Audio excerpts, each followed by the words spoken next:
तो नेक्स्ट हमारा टॉपिक है बेटा पैरेलल प्लेट कैपेसिटर, और यहाँ पर हम कैलकुलेट करना चाहते हैं capacitance.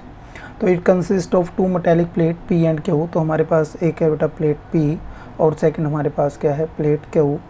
And each of area A, दोनों का जो एरिया है वो कितना है ए, एंड सेपरेशन डी। तो इन दोनों के बीच की जो सेपरेशन है वो क्या है बेटा, small D. If P is positively charge, तो यहाँ पर पी के ऊपर क्या है, चार्ज है बेटा पॉजिटिव, तो इसको हम लिख लेते हैं प्लस क्यू चार्ज। तो यहाँ पर यदि प्लस क्यू चार्ज है तो यहाँ पर क्यू प्लेट के ऊपर क्या होगा बेटा, चार्ज इंड्यूस हो जाएगा। तो लेफ्ट साइड में माइनस क्यू चार्ज होगा और राइट साइड में क्या हो जाएगा बेटा, प्लस क्यू चार्ज। अब यहाँ पर हमने क्या कर रखा है बेटा, क्यू की जो है अर्थिंग कर रखी है। तो क्यू की जब हम अर्थिंग करेंगे, तो इसकी जब हम अर्थिंग करेंगे तो ये जो हमारे पास पॉजिटिव चार्ज है यहाँ से क्या चला जाएगा बेटा, अर्थ के अंदर चला जाएगा। तो यहाँ पर ये चार्ज हम रिमूव कर सकते हैं। तो हमारे पास जो नेट चार्ज बचेगा वो क्या बचेगा बेटा, पी पे पॉजिटिव चार्ज होगा और क्यू पे जो है क्या चार्ज होगा, नेगेटिव चार्ज होगा। तो इसको हम यहाँ से रिमूव कर देते हैं। तो हमारे पास क्यू पे क्या चार्ज होगा, नेगेटिव चार्ज होगा।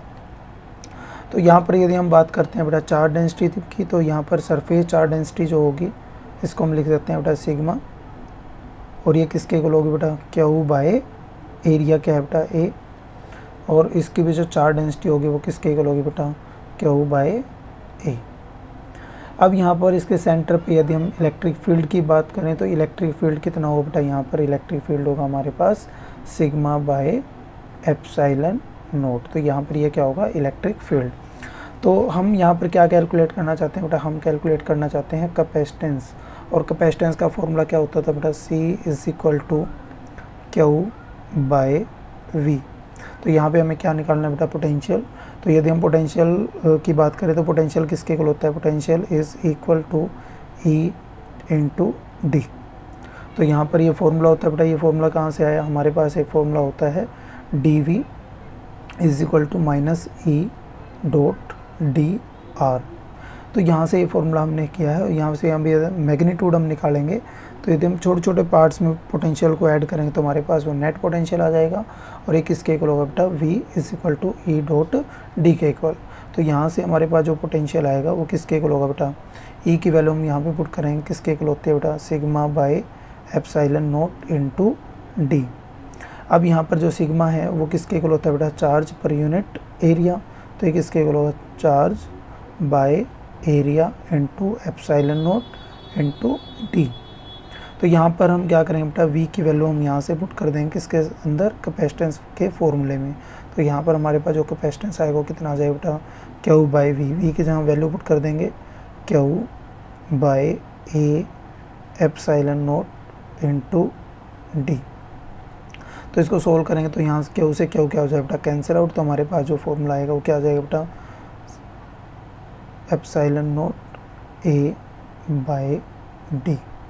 तो यहाँ से जो कैपेसिटेंस आएगा वो किसके इक्वल आ जाएगा बेटा, epsilon naught A by D. तो ये फॉर्मूला आपने याद रखना है बेटा, ये फॉर्मूला किसके लिए होगा, capacitance for a plane sheet. तो ये हमारे पास क्या होगा, formula for a plane sheet. अब यहाँ पर हम दूसरी कंडीशन लेते हैं बेटा, यदि हम इस जो हमारे पास यहाँ पे पहले क्या थी बेटा, एयर थी, यदि हम एयर की जगह यहाँ पर कोई भी एक डाइलेक्ट्रिक मीडियम हम ले लेते हैं। सपोज़ यहाँ पर हम क्या करें बेटा, इसके अंदर हम क्या ले लें, एक डाइलेक्ट्रिक मीडियम ले लेते हैं। तो सपोज़ इनके बीच में क्या है, एक डाइलेक्ट्रिक मीडियम है जिसका डाइलेक्ट्रिक कांस्टेंट क्या है बेटा, K। जिसका डाइलेक्ट्रिक कांस्टेंट क्या होगा, K। तो यदि हम बात करें इलेक्ट्रिक फील्ड की, तो यहाँ पर इलेक्ट्रिक फील्ड में क्या होगा बेटा, चेंज होगा। अब यहाँ पर इलेक्ट्रिक फील्ड E नोट ना रह के क्या हो जाएगा बेटा, E M due to medium, और ये किसके इक्वल होता है बेटा, E नोट बाय K के इक्वल होता है। किसके इक्वल होता है बेटा, ये E नोट बाय K के इक्वल होगा। तो यहाँ पर यदि हम पुट करेंगे बेटा वैल्यू, तो हमारे पास जो कैपेसिटेंस आएगी ड्यू टू किसी भी मीडियम को यदि हम प्लेस करते हैं किसी भी जो है डाइलेक्ट्रिक मीडियम को, तो वो क्या हो जाएगा बेटा, यहाँ पर कैपेसिटेंस जो है वो K टाइम्स क्या हो जाएगी, इंक्रीज हो जाएगी। तो ये किसके इक्वल आ जाएगा बेटा, epsilon naught A by D. तो हम कह सकते हैं कि यदि हम किसी भी डाइलेक्ट्रिक मीडियम को इंसर्ट करते हैं इन बिटवीन द स्पेस, तो हमारा जो कैपेसिटेंस है वो क्या हो जाएगा बेटा, K टाइम इंक्रीज हो जाएगा। तो एक ये फॉर्मूला आपने याद रखना है, यदि हम डाइलेक्ट्रिक मीडियम यहाँ पे प्लेस करते हैं तो हमारा जो कैपेसिटेंस है वो के टाइम इंक्रीज हो जाता है। यहाँ पर के क्या है बेटा, दैट इज डाइलेक्ट्रिक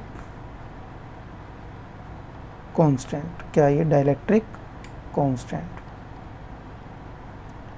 और इसी को हम क्या बोलते थे बेटा, इसी को हम बोलते थे रिलेटिव परमिटिविटी। यदि आपको चैप्टर याद हो इलेक्ट्रोस्टैटिक के अंदर हमने पढ़ा था, तो यही किसके इक्वल होता है बेटा, यहाँ से के को हम क्या लिख सकते हैं, एप्सिलॉन आर। और ये एप्सिलॉन क्या और क्या आर क्या होता है बेटा, रिलेटिव परमिटिविटी।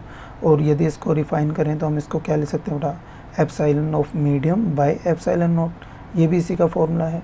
और यदि हम बात करें फोर्स की, तो फोर्स में किसके इक्वल होता है, force F naught by F M, ये भी इसी का फॉर्मूला है। और यदि हम बात करें इलेक्ट्रिक फील्ड के अंदर, तो ये किसके इक्वल होगा बेटा, ई नॉट बाय ई एम, ये भी इसी का फॉर्मूला है। और यदि हम बात करें कैपेसिटेंस में, तो ये किसके इक्वल होगा बेटा, C M by C naught. तो ये सारे के सारे किसी को डिफाइन करते हैं बेटा, डाइलेक्ट्रिक कांस्टेंट को, ये आपने याद रखना है। नेक्स्ट हमारा टॉपिक है बेटा, capacitor partially field with dielectric. When the dielectric is filled partially between the plate, the thickness of dielectric slab is T। तो हम यहाँ पर क्या कैलकुलेट करना चाहते हैं बेटा कि कैपेसिटेंस पे क्या इफेक्ट पड़ेगा यदि हम एक डाइलेक्ट्रिक स्लैब को इन कैपेसिटर की प्लेट्स के बीच में प्लेस कर देते हैं। तो सपोज हमारे पास ये जो है क्या है कैपेसिटर, तो कैपेसिटर पे इस प्लेट को हम नाम दे देते हैं बेटा प्लेट ए, ये है हमारे पास प्लेट बी। तो प्लेट ए पर क्या चार्ज होगा बेटा, सपोज यहाँ पर प्लस क्यू चार्ज है, और प्लेट बी पर हमारे पास क्या चार्ज है बेटा, नेगेटिव चार्ज है। तो यहाँ पर यदि प्लस चार्ज है, तो प्लस चार्ज होने की वजह से जो हमने डाइलेक्ट्रिक स्लैब प्लेस की है, तो डाइलेक्ट्रिक स्लैब के ऊपर बाय इंडक्शन यहाँ पर क्या हो जाएगा बेटा, नेगेटिव चार्ज इंड्यूस हो जाएगा। तो इसके लेफ्ट साइड में क्या चार्ज इंड्यूस हो जाएगा बेटा, नेगेटिव। और यहाँ पर प्लेट बी जो है इसके ऊपर क्या चार्ज है बेटा, नेगेटिव चार्ज है। तो इंडक्शन की वजह से इस डाइलेक्ट्रिक प्लेट के ऊपर राइट साइड में क्या चार्ज इंड्यूस हो जाएगा, पॉजिटिव चार्ज इंड्यूस हो जाएगा। अब होगा क्या, यदि हम बात करें इलेक्ट्रिक फील्ड की, तो इलेक्ट्रिक फील्ड की जो डायरेक्शन थी पहले, वो क्या होती है बेटा, पॉजिटिव टू नेगेटिव। तो ये हमारे पास इलेक्ट्रिक फील्ड था ई नोट। और जब हमने यहाँ पर एक डाइलेक्ट्रिक स्लैब जिसका डाइलेक्ट्रिक कांस्टेंट यहाँ पर क्या है बेटा, के क्या है यहाँ पर, डाइलेक्ट्रिक कांस्टेंट। तो यहाँ पर एक इलेक्ट्रिक फील्ड इंड्यूस हो जाएगा जो आपका किस डायरेक्शन में होगा बेटा, पॉजिटिव टू नेगेटिव, मतलब अपोजिट डायरेक्शन में होगा। और इसको हम लिख सकते हैं ई एम से, क्योंकि ये मटेरियल की वजह से है, तो इसको हम ई एम से लिख रहे हैं। अब यहाँ पर हमें क्या कैलकुलेट करना बेटा, हमें कैलकुलेट करना है कैपेसिटेंस। और कैपेसिटेंस का फॉर्मूला क्या होता है बेटा, C is equal to Q by V. अब यहाँ पर जो पोटेंशियल था, यदि हम डाइलेक्ट्रिक स्लैब नहीं प्लेस करते, तो यहाँ पर हम जो पोटेंशियल हमने पहले कैलकुलेट किया था वो हम क्या करते थे, पुट करते थे। तो यहाँ पर जैसे हमने पोटेंशियल निकाला था E डॉट डी।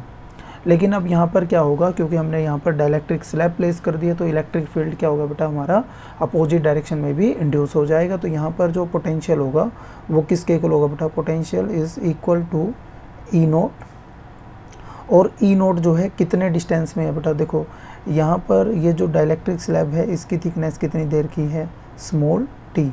और हमारे पास जो प्लेट्स हैं इनकी बीच का जो डिस्टेंस है हमारे पास कितना है बेटा, यहाँ से लेकर यहाँ तक का जो डिस्टेंस है वो कितना है, स्मॉल डी। तो ई नोट इलेक्ट्रिक फील्ड कितने डिस्टेंस के बीच में होगा, एक तो हमारे पास ये जो डिस्टेंस है इसके बीच में होगा, और ये जो डिस्टेंस है इसके बीच में होगा। तो हमारे पास ये जो डिस्टेंस है कितना होगा बेटा, that distance is equal to D minus T. इतने डिस्टेंस में तो हमारे पास जो इलेक्ट्रिक फील्ड होगा वो कितना होगा, ई नोट प्लस, और क्या यहाँ पर इलेक्ट्रिक फील्ड होगा बेटा, ई एम।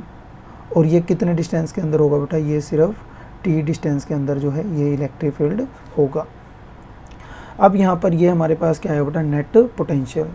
अब यहाँ पर इसकी हम बात करें तो पोटेंशियल हमारे पास कितना हो जाए बेटा, ई नोट डी माइनस टी। अब यहाँ पर हम कैलकुलेट करें बेटा ई एम की वैल्यू, और ई एम की वैल्यू किसके इक्वल होती है, यहाँ पर हम कंपेयर करेंगे बेटा। देखो यहाँ से ई नोट बाई ई एम किसके इक्वल होता है बेटा, ई नोट बाई ई एम, ये किसके इक्वल होता है, डाइलेक्ट्रिक कांस्टेंट के इक्वल। तो यहाँ से हमारे पास जो ई एम की वैल्यू किसके इक्वल आ जाएगी बेटा, ई नोट बाई के इक्वल। तो यहाँ से हम वैल्यू पुट करेंगे तो हमारे पास जो वैल्यू आएगी वो कितनी आ जाएगी बेटा, ई नोट बाई के इंटू टी। अब यहाँ से हम क्या करेंगे बेटा, ई नोट को ले लेंगे कॉमन, तो ई नोट हमने क्या लिया कॉमन, तो हमारे पास क्या बचेगा बेटा डी माइनस टी, और यहाँ से क्या बचेगा बेटा हमारे पास टी बाय के। और ई नोट की वैल्यू हमें पता ही है पहले ही, ई नोट की वैल्यू किसके इक्वल होती है बेटा सिग्मा बाय एप्सिलॉन नोट, और इसको फर्दर सोल्व करेंगे तो ये किसके इक्वल होगा बेटा Q by A into epsilon note. तो यहाँ से हम वी की वैल्यू पुट कर देंगे बेटा, ये क्या होगी हमारे पास Q by A epsilon naught into D minus T plus T by K. तो यहाँ से हम v की वैल्यू किस में पुट कर देंगे बेटा, हमारी जो इक्वेशन है उसके अंदर हम वैल्यू पुट कर दें, तो जो हमारे पास कैपेसिटेंस है इसकी वैल्यू किसके कहलाएगी बेटा Q divide by Q by A epsilon naught into D minus T plus T by K. तो यहाँ से क्या होगा क्यू से क्यू कैंसिल आउट, तो कैपेसिटेंस की वैल्यू आएगी वो कितनी आ जाएगी बेटा A epsilon naught divide by D minus T plus T by K. तो हमारे पास ये क्या आ जाएगी बेटा कैपेसिटेंस की वैल्यू आ जाएगी। तो ये फॉर्मूला आपने याद रखना है। तो ये फॉर्मूला जो है किसके लिए होगा dielectric slab in between the plates, तो हमारे पास ये फॉर्मूला आ जाएगा। तो यहाँ पर कुछ केस बनते हैं बेटा। पहला केस क्या होगा, यदि हम जो थिकनेस टी है उसको क्या पुट कर दें बेटा डी के इक्वल पुट कर दें। इसका मतलब क्या है कि यहाँ पर हम जो कंप्लीट स्पेस है उसके अंदर क्या करते हैं एक डाइलेक्ट्रिक स्लैब को प्लेस कर दे। तो उस केस में क्या होगा जो हमारा कैपेसिटेंस है वो किसके इक्वल आ जाएगा बेटा, यहाँ पर हम जब डी जो टी है उसकी वैल्यू क्या पुट कर देंगे डी, तो यहाँ से क्या हो जाएगा बेटा डी से डी क्या हो जाएगा कैंसिल आउट। तो हमारे पास क्या बचेगा, यहाँ पर बचेगा K time of epsilon naught A by D. तो यहाँ से हमारा जो कैपेसिटेंस है वो क्या हो जाएगा बेटा के टाइम इंक्रीज हो जाएगा। तो यहाँ पर हम सी एम से इसको लिख लेते हैं। तो ये पार्ट हमने पहले भी किया था, यदि आप पीछे आपने देखा हो तो यहाँ पर हमने क्या किया था बेटा एयर की जगह एक डाइलेक्ट्रिक स्लैब को प्लेस किया था जिसका डाइलेक्ट्रिक कांस्टेंट क्या था के था। तो हमारा जो कैपेसिटेंस है वो क्या हो जाता था के टाइम इंक्रीज हो जाता था। तो यहाँ पर क्या होगा हमारा जो कैपेसिटेंस है वो के टाइम इंक्रीज हो जाएगा। तो किसके इक्वल आ जाएगा बेटा के इंटू कैपेसिटेंस। और यहाँ पर जो मीडियम है, यदि हम सिंपल कैपेसिटर की बात करें तो यहाँ पर हमने जो मीडियम लिया है वो क्या है एयर। तो यहाँ पर जो सिंपल मीडियम में हमने क्या लिया बेटा एयर। तो फर्स्ट केस यहाँ पर ये आता है बेटा। एक केस यहाँ पर